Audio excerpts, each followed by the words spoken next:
শায়খ, আমার প্রশ্ন হচ্ছে, বাংলাদেশে একজন আহলে হাদিসের আলেম, ওনার একটা আলোচনা শুনলাম।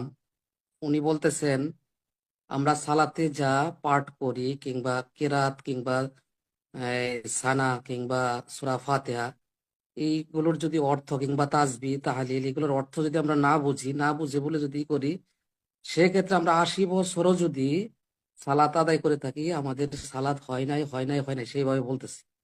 আলোচনাটা কালকে আমি শুনলাম, শোনার পরে আমার মনে হচ্ছিল আমার এই প্রশ্নটা আপনার কাছে রাখা উচিত। এবং আপনি পড়ছেন আল্লাহু আকবার, হাত বেঁধে বলছে আল্লাহুম্মা বাঈদ বাইনি ওয়া বাইনা খাতায়ায়া কামা বা'আদতা বাইনাল মাশরিকি ওয়াল মাগরিব, আল্লাহুম্মা নাক্কিনি মিনাল খাতায়া কামা ইউনাক্কা সাওবুল আবিদ মিনাদ দানাস।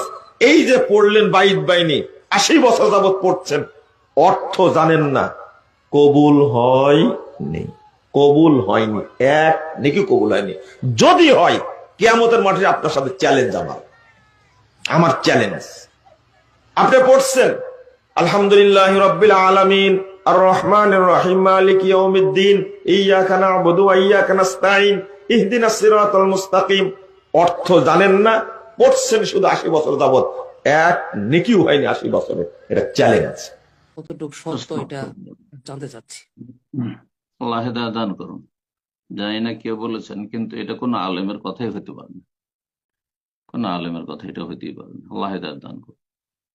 সালাতে যে সব তাকবীর থেকে নিয়ে সালাম পর্যন্ত যা কিছু পড়বেন, দুআ, জিকির, আজকার, সূরা, সেগুলির অর্থ যদি বুঝে, তাহলে তার কোয়ালিটি সবচেয়ে সুন্দর হবে এবং খুশু হবে তাতে, যেটা হচ্ছে সালাতের রূহ। এবং ইবাদত বন্দেগীতে সব নেকিও বেশি পাবে। কিন্তু কেউ যদি অনারব, বেচারা অনারব তো অনেক সময় অপারগ, যদি বলা হয় যে তোমার নামাজ পড়ে কোনো লাভ নেই, তুমি সূরা ফাতিহার অর্থ বুঝো না, তাহলে তো বেনামাজি হয়ে যাবে সব। এমনিতেই 95% জন বেনামাজি, তো সমস্ত বেনামাজি হয়ে যাবে। আল্লাহ হেদায়েত দান করুন। সীমা লঙ্ঘন থেকে আল্লাহ ফিরে আসার তৌফিক দান করুন। ফতোয়ার ক্ষেত্রে বা যে কোনো বিষয়ে আল্লাহ সম্পর্কে, আল্লাহর দিন সম্পর্কে, দিনের মাসলা মাসাইল সম্পর্কে বলতে গিয়ে যদি আবেগ কাজ করে, বিবেক না কাজ করে, দলিলবিহীন কথাবার্তা হয়, তো এটি বড় কাবিরা গুনাহ। আল্লাহ হেদায়েত দান করুন, সংশোধনের তৌফিক দান করুন। বারাকাল্লাহু ফিক।